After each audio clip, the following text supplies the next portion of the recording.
Hey, welcome everybody to the Flipside Streamcast Live. As always, I'm Flip, and today I am super excited.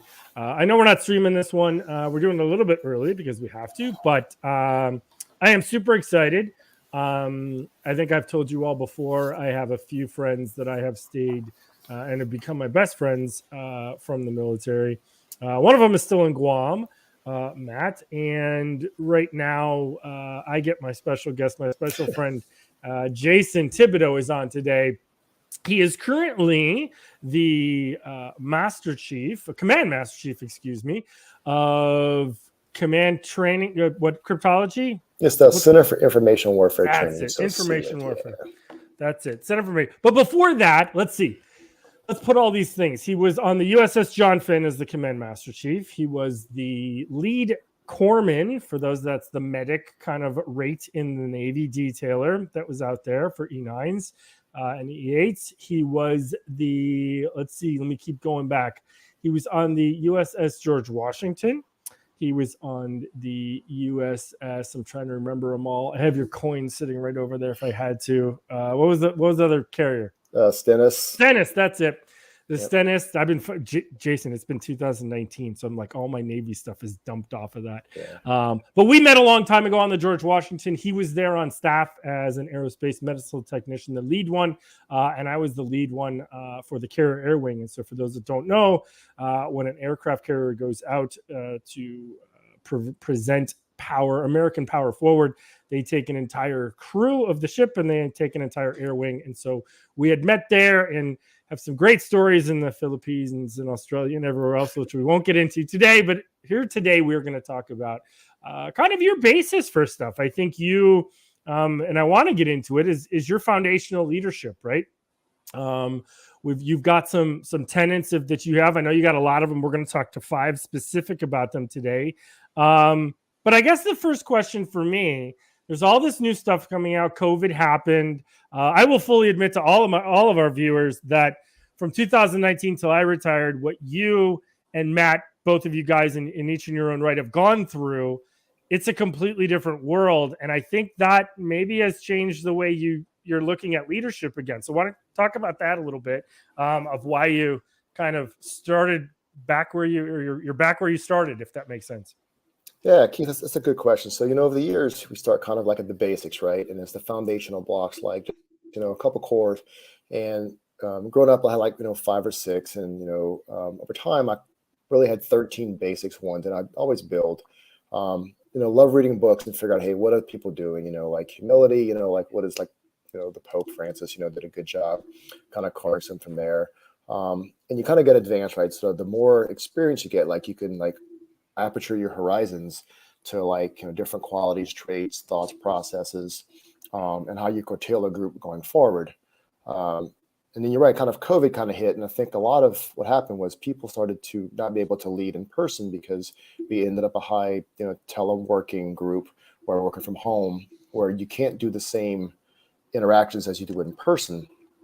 And I really found coming to CWIT was, on John Finn, we were in the office every day. So we can kind of keep some of those, more advanced groups because the team was together, we're building. But at CWIT, I found that everyone was kind of working from home. And so as we kind of came out of that, was like, hey, let's go back to the basics with some of the group that may have missed some of these pieces. And I started just with communicating, like, hey, how do we communicate, how we talk? Because, we can come in and say, hey, I know what you're saying face to face. I can see your facial expressions. I can read your body language. Where on a telephone call, when I can't see how you're acting, it affects it a little bit from there.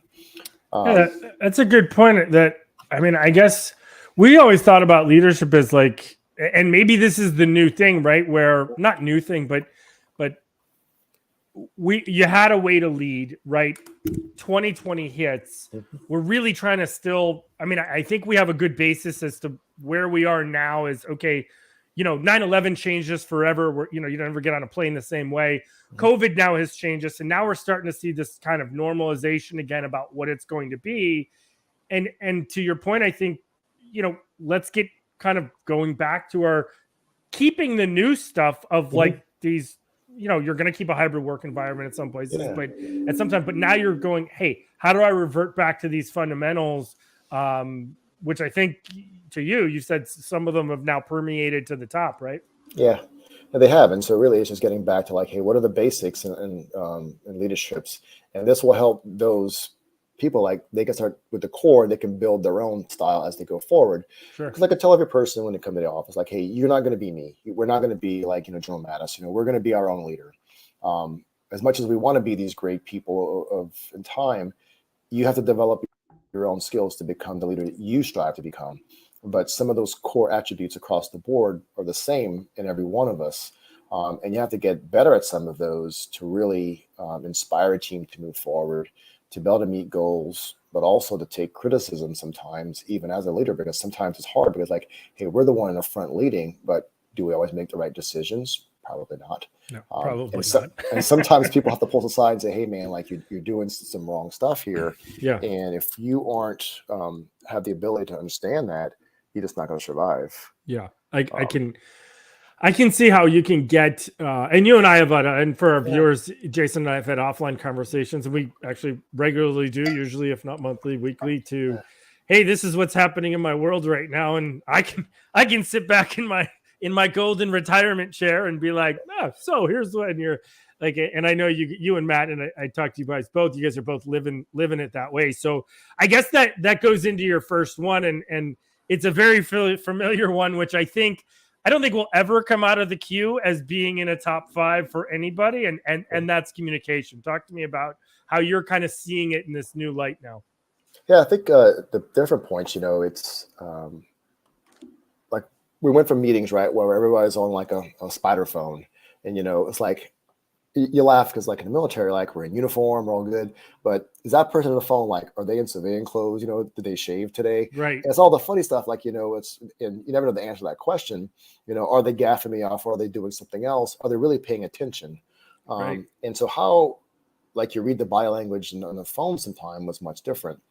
And like I tell people, like, the world may move to a more virtual way, but communication still is the foundation, right? You have to let people have to know what they need to do, how they need to do it, and you have to either adapt a way of what you do and how you do, because if you can't get effective communication to the team and get the team direction, you're still going to fail.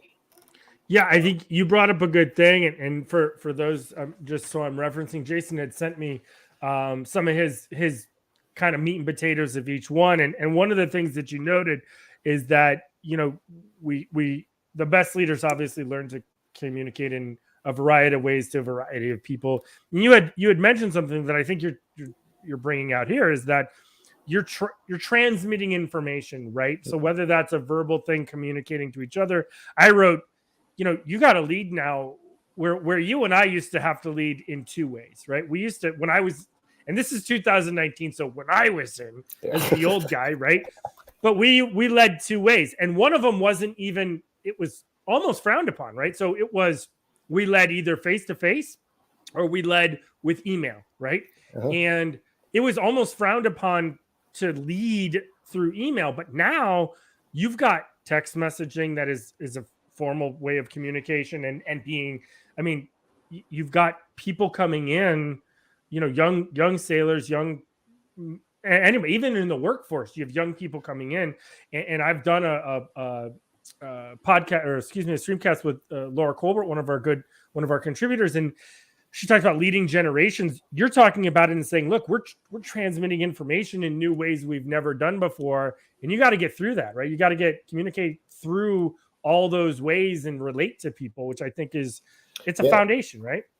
It is, because like even like the Chiefs Mass, we have like the WhatsApp, and everybody comes in, we add you to the group, add you transfer, we just politely kick you off. And I'm like, what do you mean? Like, we're going to talk through an app? Like, and it's like, no, we have official emails. We have like these things. But for the Chiefs Mass, it works well because we're all in the same group. And sometimes, like when I get home, I see the text message like from the group. I have to stop and type the message out and read it like 2 or 3 times, because I'm like saying, is what I'm fixing to push send, is how is it going to be received? Right. And there's a few times I've backspaced and like read it out loud, like, no, wrong message, because I want to be very clear, because tomorrow's meeting may have shifted or got canceled, and I don't want to go, is it on or is it off? Like I want us to have one message, and I've had to adapt some of the ways that I've done pieces because, 3 years ago, like I just wouldn't have bought into this like app to communicate, but it works for the group. Like it really does. And as you go back to like, hey, this is another tool that, you can utilize to go from there. Yeah. I think you're leading kind of into number 2, which I think is you had to do this to yourself, right? Because we're admitting we're old. We're admitting that. Like, and for those that don't know, Jason doesn't have kids, but I have 3, and I have communicating with them is right. They send me stuff over my phone, and I'm like, I don't even know what you just said. I have no idea. And they're like, no, Dad, just interpret what it means. And I'm like, that's literally the worst thing that I could tell somebody to do. But you're talking about, look, I don't work like this, and you need to humble yourself. And humility just runs into your second one. And talk to me about that. I mean, because you talk about it's misunderstood. What do you mean by it? I think like people like sometimes look like if you're humble, right? It's like, hey, you're getting walked on, which is not the case. And I think a lot of people feel like, hey, if you're just this humble servant leader, like, you're just everyone's running over you, which is not the case at all. And I tell people that humility is for you to, at the end of the day, like look into a mirror and go, hey man, how was I today? What did I do right? What did I do wrong? But are also like early, like I was saying, when I made a mistake at work and, I'm an E9 and one of the E7s pulls me aside and goes, hey, dude, can we talk for a few minutes? Like, I really think if you did this today, it'd been much, much better. And at first I'm like, how dare you? But then when I stopped. What are these things? These are like 2. I have 2. You have none. Yeah. Well, and then the guy, I said, hey, man, can you do me a favor? Can you give me 30 minutes to come back and talk to me? I said, I really want to digest what you're saying, and I feel like I owe you the honesty, but like right now, my brain's running 1,000 miles an hour, and give me a half hour to come back. And he came back in the room and we talked, and I said, all right, what else am I doing that I could do better? And he gave me like data points, and I'm going like in this person's shoes, like feeling like, oh crap, I spoke up. I didn't get my head bit off, and he actually stopped and listened. And we were on John Finn together, and tell you like, this one chief, like we had the best relationship because whatever like things were going south, he was always the first one to come back and saying, hey, you need to go here, do this. And I think because that initial interaction of like me being humble enough to listen to him and take his feedback, he felt comfortable always coming to me. But a lot of people sometimes always feel like, I have to be right, which is not the case. Have a little humility and let's do what's right, not who's right. There's so much to digest. I was writing down frantically as fast as I could. I wanted to bring out a couple of things that I think that you talk about for humility that I think is so important. I think one, and I took from this is you're picking your battles, right? So sometimes it's worth to go and say, I need to fix this. I need to do something about it. Sometimes it's worth not to go, overreact versus underreact. I think I talk about that all the time, the art of underreacting and making sure that it's not there. You said it in a different way, which I think every leader can take something out of this. You said, give me 30 minutes, right? And for those that don't know, the military definitely has a chain of command that it expects respect up the chain. You respect the rank. You don't necessarily have to respect the person because of how they act. Jason and I both have had people who to this day we don't respect them as people, but I had to respect and salute or whatever it was. But I think that give me 30 minutes, right? That's what a humble person would do, right? They would kind of sit back and, in my eyes, of saying like, I really care about you. I care about what you need to say. I'm actually open to it. But give me 30, because right now my head's like, and we all need it, right? Whatever that time frame is, we need that piece of it all. And I love that. I love that piece of it all because it's putting humility into action, right? Of saying, I'm going to go back to you. I'm going to be able to help you and to listen to you, better yet, and take it on board. Now, whether you do or don't, if they come back and it's a crock of crap, like that's one thing. But if they come back with meaningful stuff, I think listen, if they come back, you have the opportunity for a learning moment too, right? Mm-hmm. Not only for yourself, but for them. And I think that's about as humble as you can be the higher up you are. Would you agree? I agree. Yeah. And I think a lot of people sometimes, like I said, is misunderstood, because they just, it's just ability of like, hey, like it's the critical thinking piece of just, as the more humble you get, I think also people will be more inclined to talk and open up about other issues. Yeah, and you said this, right? It says, and I'm going to read word for word what he said for our viewers. What you said, Jason, it was humility often also softens you to genuine connections with other people because it makes you approachable. And I think if you're Powell talks about it, if you're either, if you can't fix it, and I'm going to totally butcher this paraphrasing of his 13 things, but basically it's in a sense of saying, if the people you lead can't come to you, they either think that you can't fix their problem or you don't care, and either one of them is a failure of leadership. And that's, I mean, that's being humble. Like you got to be approachable, period. Right. That's true. And yeah, because part two is again, but part two of that is like, some people always want to dump your problems off on you. And sometimes, hey, let me help you through your problems. But I'm not going to do them for you. And then they kind of get upset with you. But it's like, listen, like, part two, I want to make you better at what you are. And I say, have a little humility. It's going to be okay. We'll do this together. And then let's come back and go, hey, thanks for helping me out, and they learn something. And that's why I go back to like, listen, just, have some humility when people talk to you. It's going to be, nothing is unless someone is actually physically like injured or the ship's on fire, we're going to be okay. Yeah. And it brings up two, I always try to add the simple, how do we remember, I always heard about the humble don't stumble, right? Like you're trying to do that, but I think it's a long time ago, someone, God gave you 2 ears and 1 mouth, right? So you listen more than you talk. And I think as a leader, you're bringing up great points, right? Of just listening, right? And I think anybody, doesn't matter where you are, if you're a mid-level manager and you're owning, I've always said, who has more influence, right? And I'll put it in 2 ways. Does a chief petty officer have more influence over that brand new E3 that came to the squadron, or does the commanding officer, right? So, and I'll put that into the same context. Does the second shift manager of the brand new hire at a local Home Depot have more influence than the CEO of Home Depot in Atlanta? And I think the answers are simple, right? That chief petty officer has direct influence, or that E6 even would have direct influence over that person's life. Mm-hmm. They have more insight. They're more grounded for that type of stuff. And really, when you're looking at humbleness, those are the people that junior sailors, and in your case, and where I was, and now these junior folks at companies, really, they're looking up to the first person because they know that they may never talk to the CEO of Disney, but dang, they're gonna talk to the shift manager for the day shift on Main Street, right? And so, I think keeping humbleness at your level of what you are is important, because you have power all over the place. I think that's really, really important. It was a great one. Yeah, it's true. Yeah, and that leads you to your other one, your next one, which is really, and this we're going to get into this one because this one's tough. I think so. It is. I think it's in its self-awareness. So talk to me about that, and I'm gonna get you on. We're gonna go at this one. So self-awareness is funny, right? Because I always tell people like, hey, when you're giving a talk or whatever else, you got to be able to read the room. And I had a boss one time, like he was like super smart, right? I mean, he knew his stuff. Like he can give a brief probably like off the cuff without any preparation because he knew everything that was going on. Sure. But he would get so going, and all of a sudden people were like, hey man, like I'm lost and I'm confused. And he couldn't understand, like the people in the room couldn't follow him. Or like if the meeting was wrapping up and they had to get somewhere else, he would just keep going and going.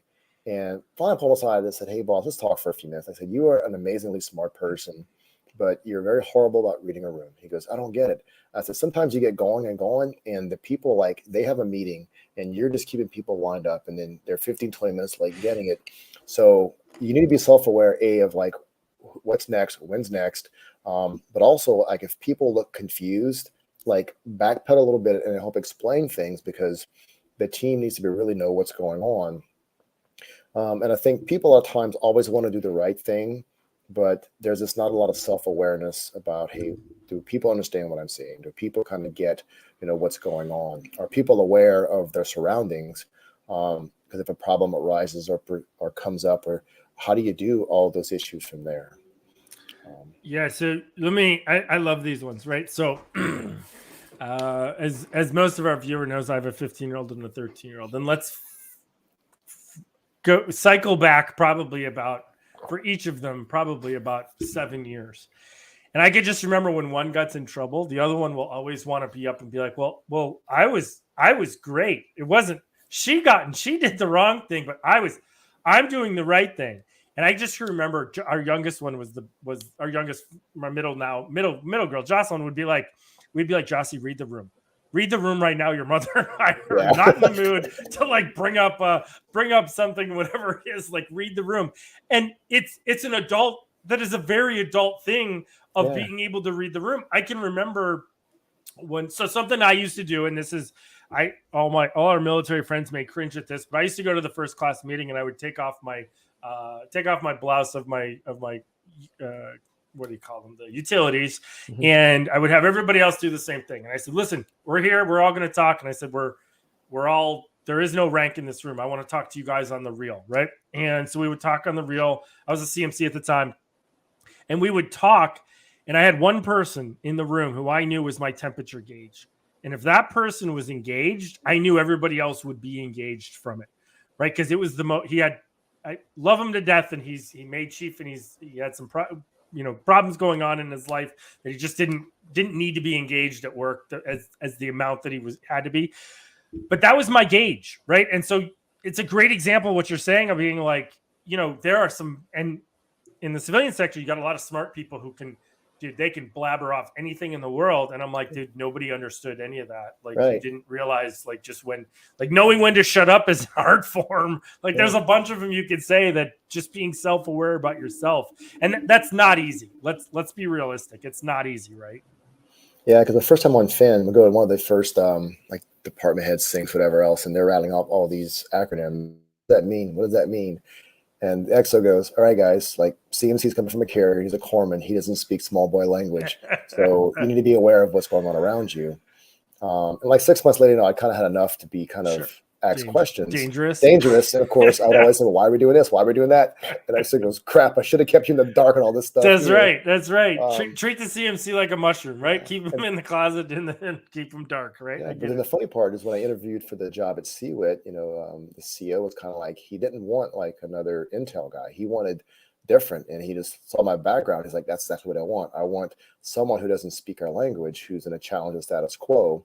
And he got the same thing too at all these meetings. And that one's a little bit hard to get caught up on, because the Intel community is just doing wonderful things, but it's a matter of just like, hey, you need to be aware of who's in the room and stuff like that. So I think that's a great point for leadership, right? Because you can, and you and I know this, and most of our other leaders, maybe you do, maybe you don't, but listen, you don't have to know everything about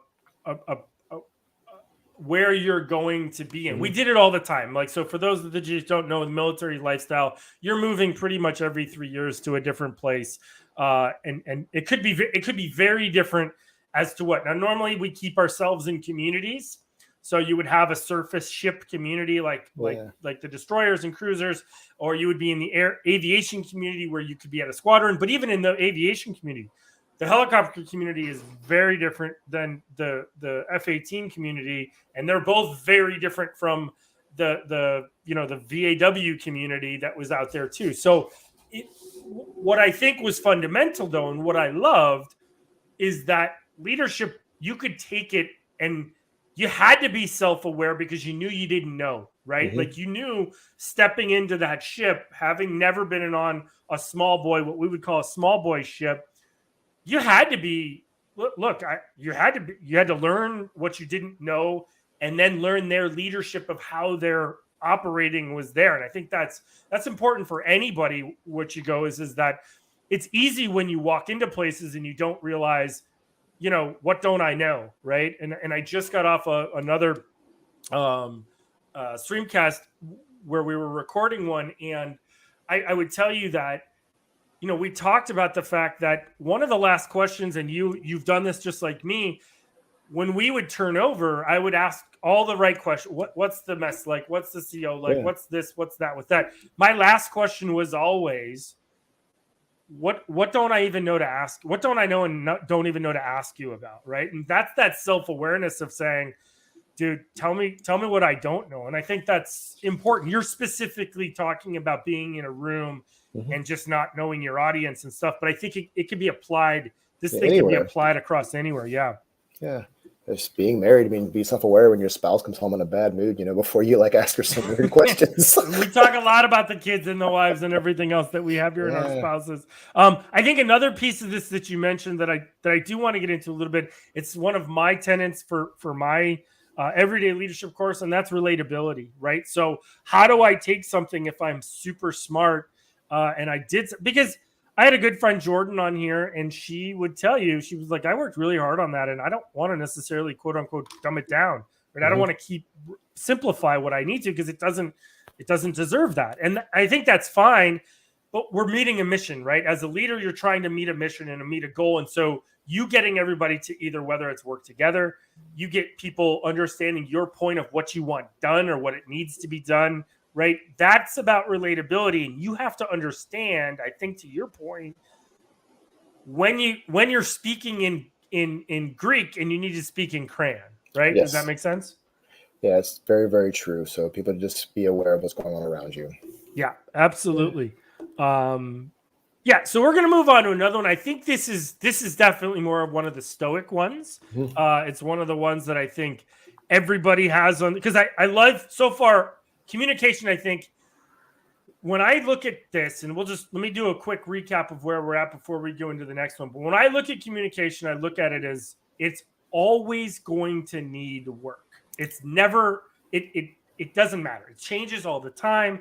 Different people, different places. It's just always going to need work. And you can always go back and look at how you communicated and go, I can see where this got misconstrued or where I wasn't clear or whatever. When you look at humility is sometimes that's a piece of cake. Sometimes you got to eat, right? You got to eat your pie, I should say. Yeah. You got to eat your humble pie with that's it. Right. And that's a self one that's right. You got, with those kind of things, self-awareness, same thing, right? You got to be able to look at somebody and know that, but then you go on to this one. And I'm curious to know why you brought it in. I mean, I know, but why is it one that I guess you would say, and that's integrity. You think everybody knows that. What's your story? So the reason why one day we were doing a meeting sometimes, and I forgot what we were talking about, and this one person was just dead set, on this is what they wanted to do. And finally I asked him, I said, does this benefit you more, the sailor more, or the Navy more? And they got quiet. And, of course I knew the answer. It was really take itself. And so listen, sometimes you have to have the integrity to do what's right for the organization or your people and less about you. Sure. You're pushing the easy button. And one of us CEOs, man, I all the time would say, hard is always authorized.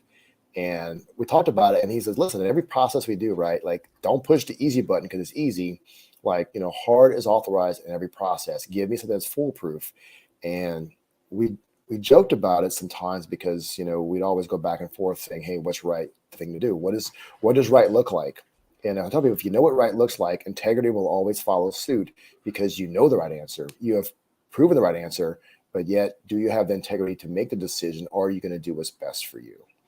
I like that you didn't use the cliche integrity is doing the right thing when nobody's watching, right? Yeah. Because look, we all have sometimes two different versions. We all try to be the best person we can. We all make mistakes. First of all, I love hard is always authorized. I wrote that down. Yeah.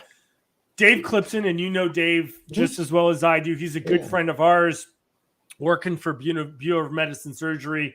For those of you that don't know, when you make E7 in the Navy, we've talked about it before on Lions Guide here before Streamcast, you really change your life. You become this quintessential leader. The Navy puts you through a 45-day kind of leadership initiation process. But one of the things you get what's called a charge book. And the charge book is just the best way to describe it. It's a book where all the leaders who you're about to become and work with and network with more, they'll write something in there for you. It's kind of a keepsake for you to go, I'm having a hard time. I want to look back. I want to recharge myself. Let me go back and read my charge book and see what they wrote about leadership, what they wrote about, little keepsakes, little nooks that you can kind of go back to and bite off on. What I like about the integrity piece that you talked about and Dave, where I bring Dave into this, Dave said, look, if you ever get into a problem, ask, and you need to make a decision. Dave said, ask yourself the three questions, and you use it in a different way, which is why I'm bringing this up. Dave said, ask, is it good for the sailor? Is it good for the command? Is it good for the Navy? right? And he goes, if you can't answer yes to every single one, you better go do some more investigating. If you can answer yes to every single one, that's an easy one.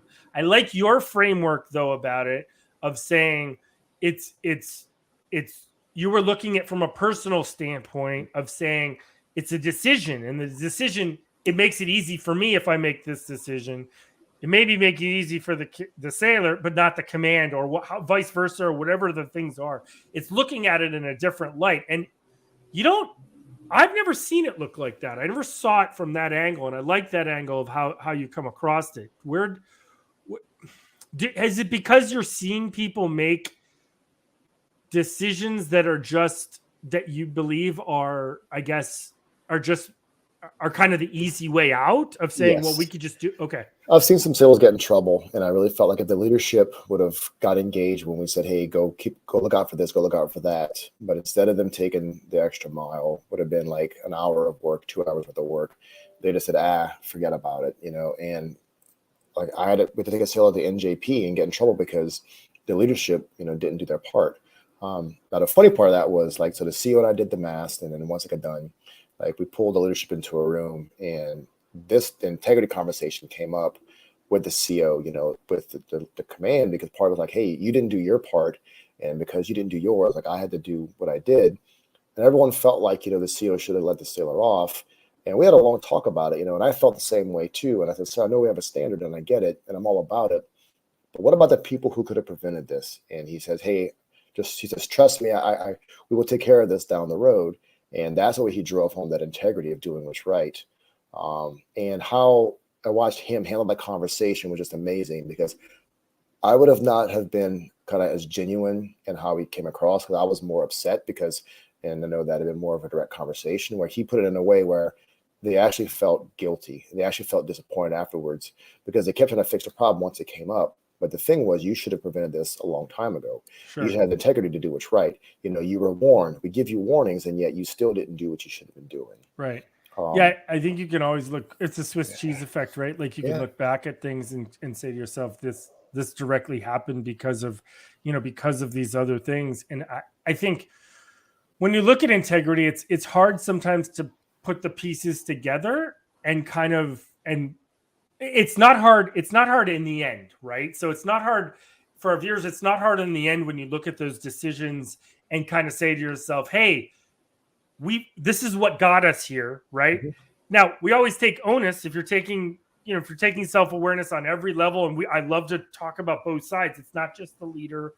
You have to create your culture where the people you have the privilege to lead also believe what you believe, because that way the whole thing is going to work out. But I like this the way of integrity of kind of seeing it all the way through and tracing it back and saying, hey, look, you didn't want to do the extra mile here, and now we have to do this extra mile now that's in a negative light versus something that could have been positive before. And that's a new spin to me. That's a new spin on integrity, right?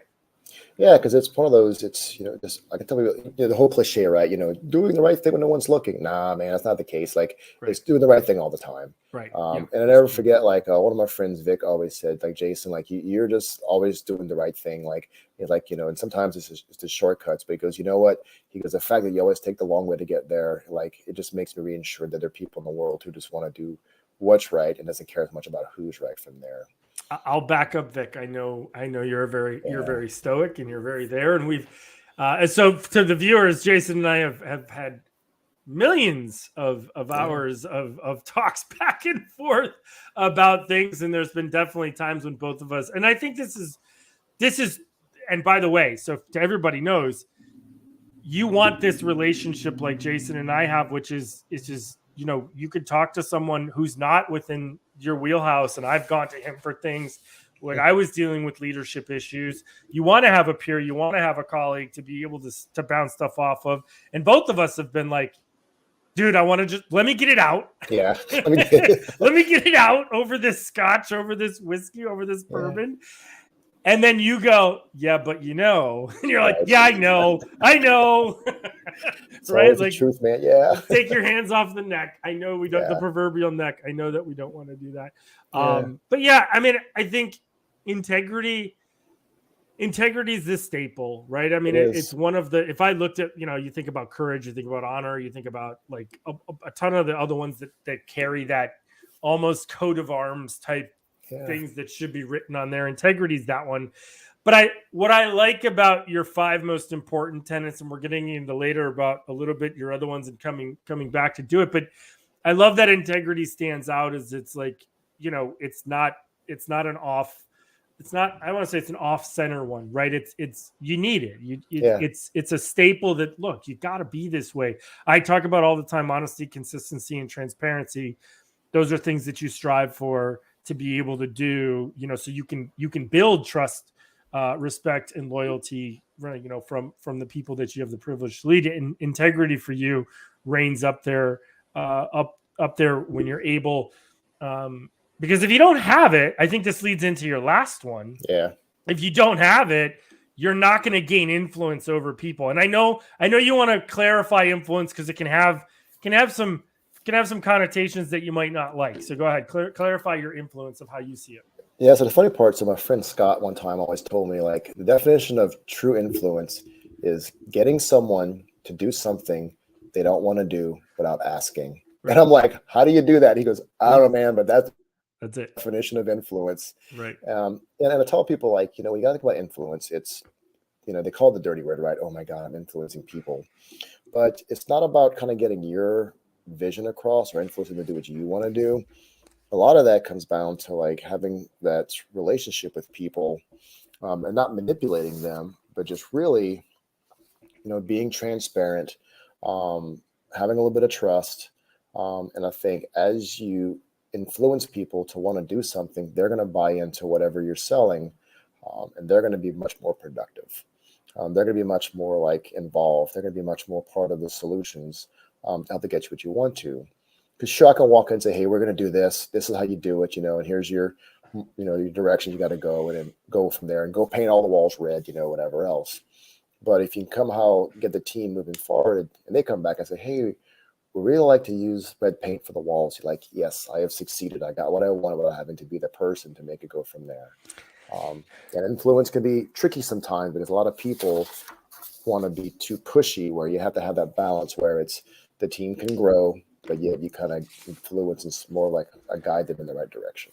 Yeah, and I want to read something that you wrote, and then I have a couple of comments. Yeah. You said influence is quite different from manipulation. And it needs to be done authentically and transparently. And it's my honesty, consistency, and transparency. Yeah. I think transparency leads to, unless it's legal, right, that you can't say something. Yeah. I am completely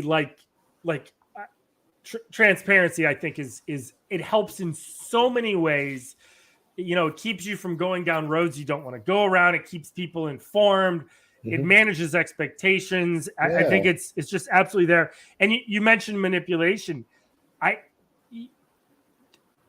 It can be dirty, right? When you think about, like, even when you just said what influence is, you could take it very bad really quick about what you're thinking about, right? But one thing I wanted to bring up that I've believed this since I went on a 10-month cruise out on deployment, and I saw we were actually doing the job. Syria had kicked off. We were actually battling ISIS. We were dropping a ton of bombs. We had we ported every 35 days for a break. We had some of the least amount of DRBs and problems and things like that than we've ever had. And I was surprised because we were out for a long time. We had problems on the first port before we went out to do our jobs. But when we were doing the job, we had almost some of the less. And I took that as because we were there with a purpose, and people had gotten trained to do what they were supposed to do: load bombs, right? Cook food for the people that load bombs. The people that loaded bombs were putting the bombs on the aircraft for the pilots to go deliver the bombs and kill ISIS, who were doing horrible things. You could trace that back to getting food in the chow line, right? And everybody had a purpose to what we were doing.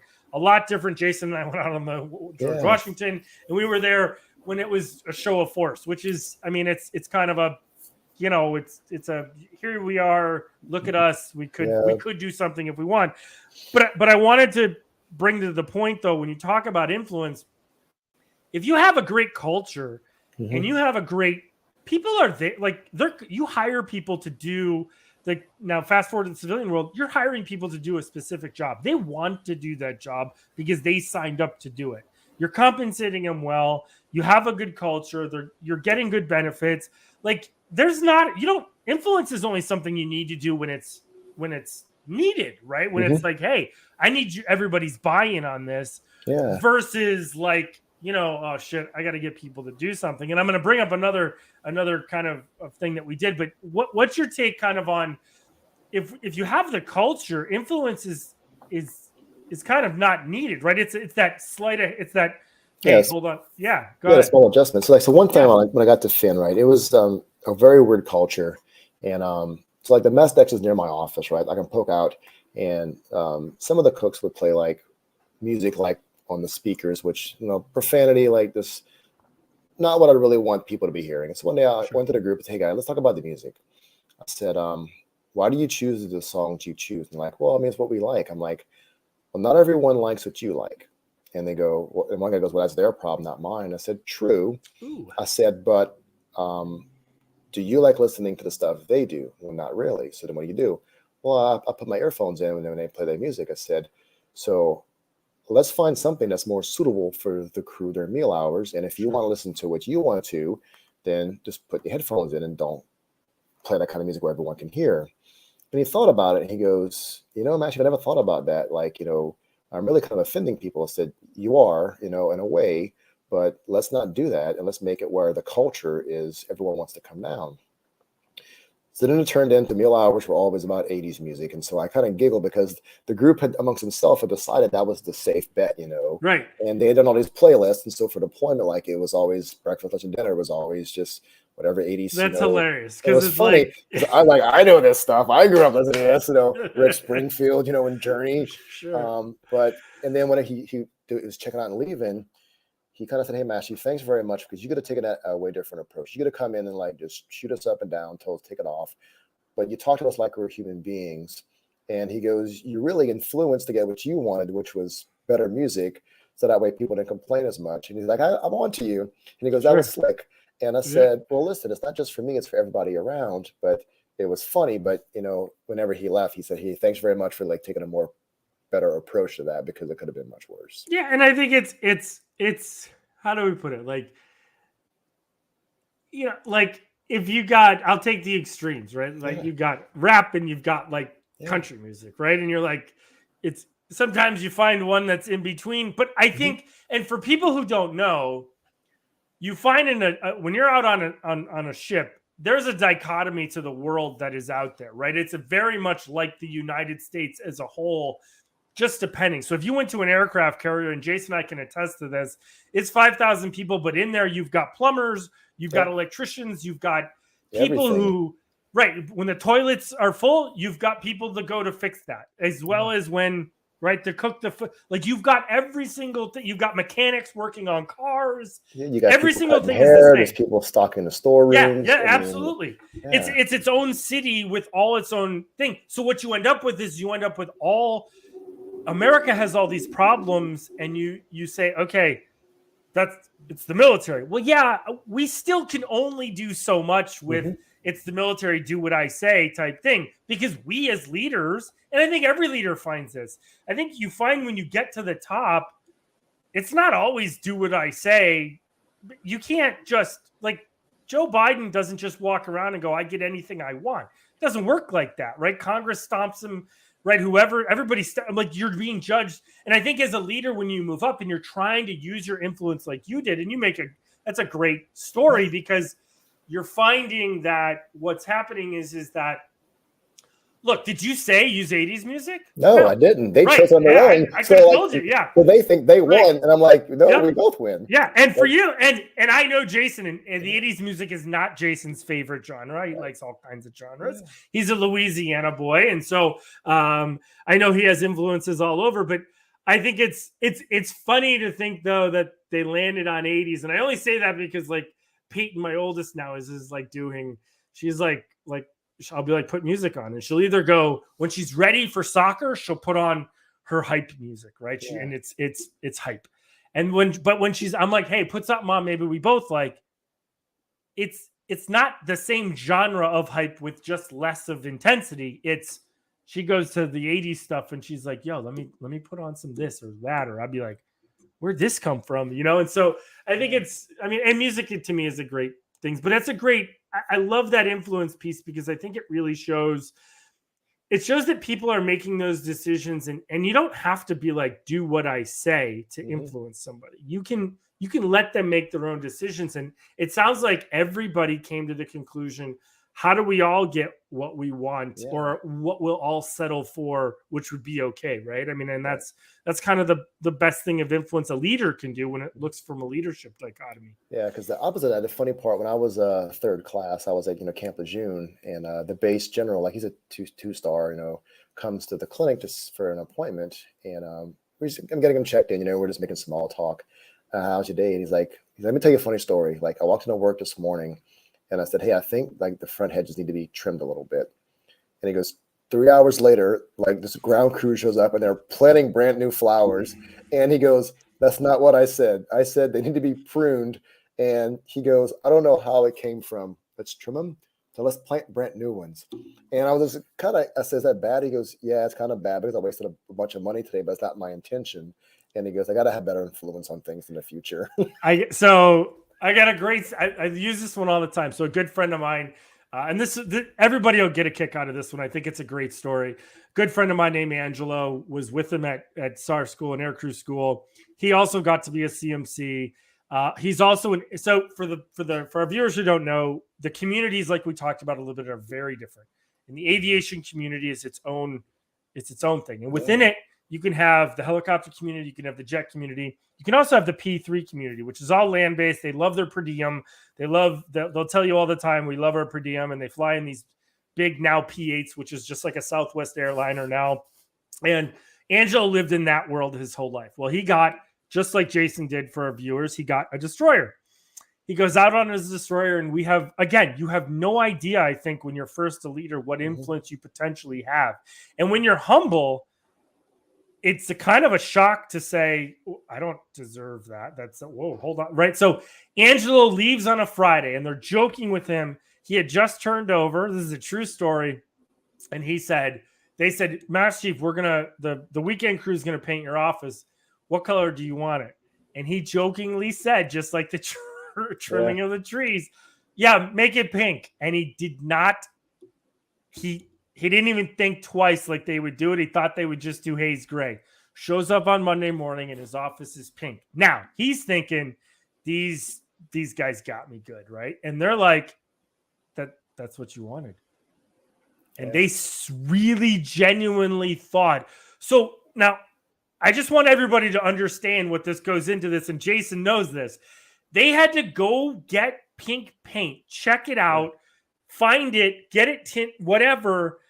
And that, like, it's not just like going to Sherwin-Williams and ordering the thing and it's a little bit different process in the Navy, but they did that. And he was like, he kept it there the whole cruise. He was like, you guys did it. I did this to myself. Yeah. So it was just a great story about influence that you're like, you don't know. Because if you do ascend to a certain level and you are humble, you sometimes don't know what your sphere is of influence is that you kind of have. And it's unfortunately, you're going to use Uncle Ben here from Peter Parker's uncle, but he, with great power comes great responsibility, and you got to know that. So it's a good piece. Happened to me at Seaway when I first checked in. I'm like, hey, can I have like a small TV from the office? I want to watch the news, weather. They're rolling like this 65-inch TV, and I'm like, hang on a minute, guys.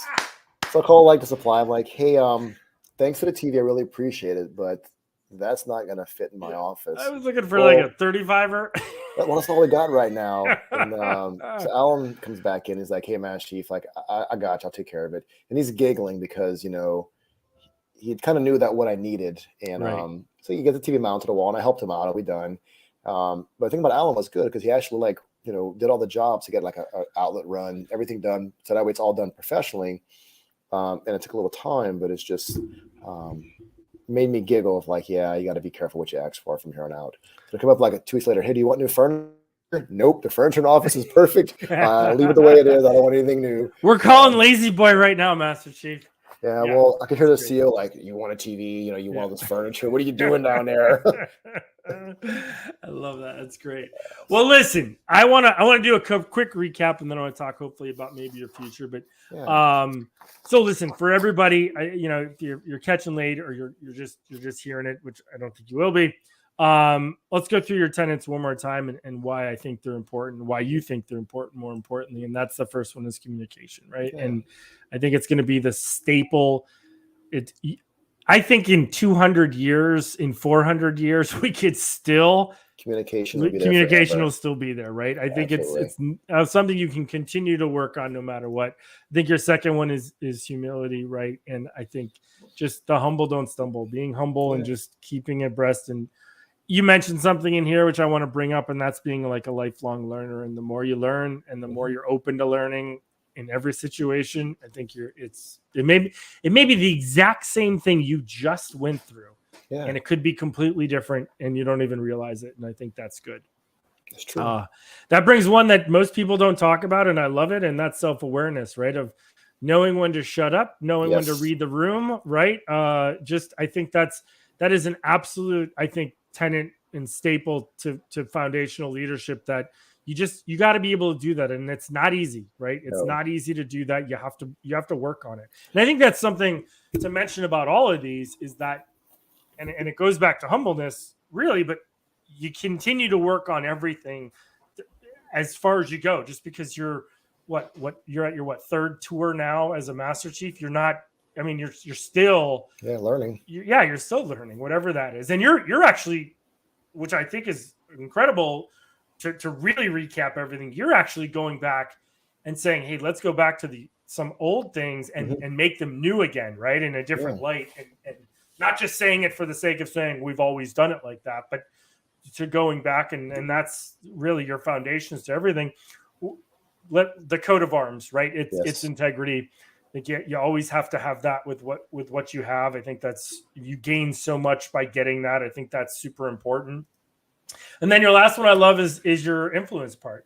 I think it's definitely one to be able to do. I think that's just exactly how it is. So that's influencing it's not a dirty word. It's an art form, and being able to do it and you're really getting people to make decisions, but just helping them make decisions if you think about that. Yeah. Or actually like kind of get them to what's the right decision to make, the influence can be the thing from there. So yeah, that's great. So for everybody in the beginning, Jason has, at least right now, he's honed them down to 10 to 13 of these that he has. Yeah. It's part of his foundational kind of learning course. We're hoping, and if he's willing, I don't know, I'm not putting him on the spot right now. Yeah. We're hoping to have him on a webinar to really talk about each one and really give some examples about how you can use those as leaderships as we go on. So I'll put you on the spot, but you willing to come back on? Yeah, let's do it, man. This is good stuff. Great. So yeah, kind of gets me back, reinvigorates me, gets me back in the game, which is nice. Absolutely.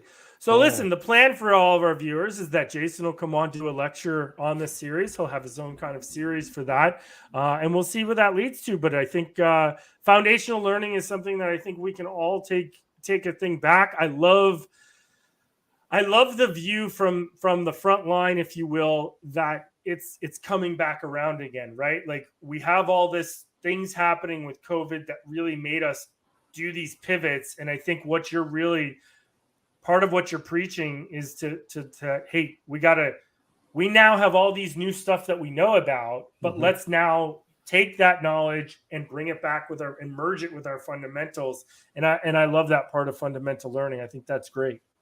Yeah, because last week I had one of the my chiefs came out of the office, and she saw the notes on my desk, and she was just like, "Can I read through them?" I'm like, "Sure." And she's like, "Man, this is good stuff," And she's done a lot of good work this past year, which has been nice.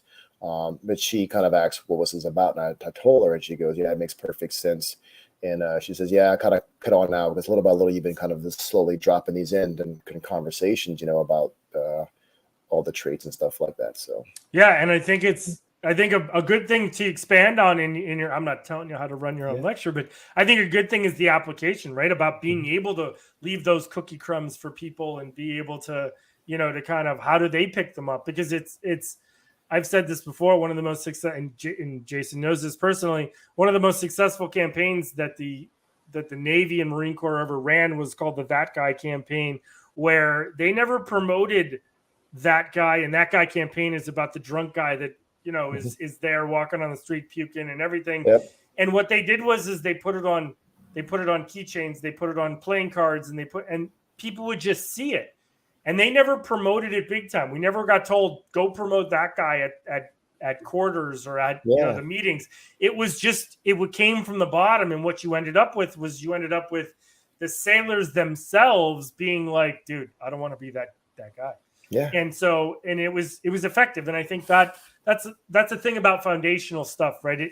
If you learn it and it comes from you, I think it's my opinion. You'll obviously tell us more in your lecture, but I think it becomes more of a staple of people in themselves and leaders, right? Yeah. Much more genuine too, if really, you're doing what you believe in. So, which is nice. Yeah. And that's 100% genuine leader is what you want, right? You see people see through the BS. So, well, listen, my friend, we are reached our time, but I am so thankful that you came on. I'm thankful that you agreed to come on another one, and we'll work with the format on that. But listen, foundational leadership, my good friend Jason Thibodeaux, Command Master Chief of the, say it again, CWIT, right? Because the Center for Information Warfare Training. Information Warfare. So basically, people, that's the people that hack your computers and their cryptology type. We stop you from hacking your computers. There you go. They stop you. That's what it is. So, listen, we thank you for coming on, my friend. As always, to everybody else, listen, this is going to it won't be live this week, but we will have it on this week, and looking forward to the following week as well, where you'll see Dale and I's review of the 4 disciplines of execution. And then we'll be back on starting September with the rant with Laura again. She'll come on. But otherwise, thank you for everybody for showing up. Good to see you all. And last but not least, as always, flip out. You guys have a great weekend.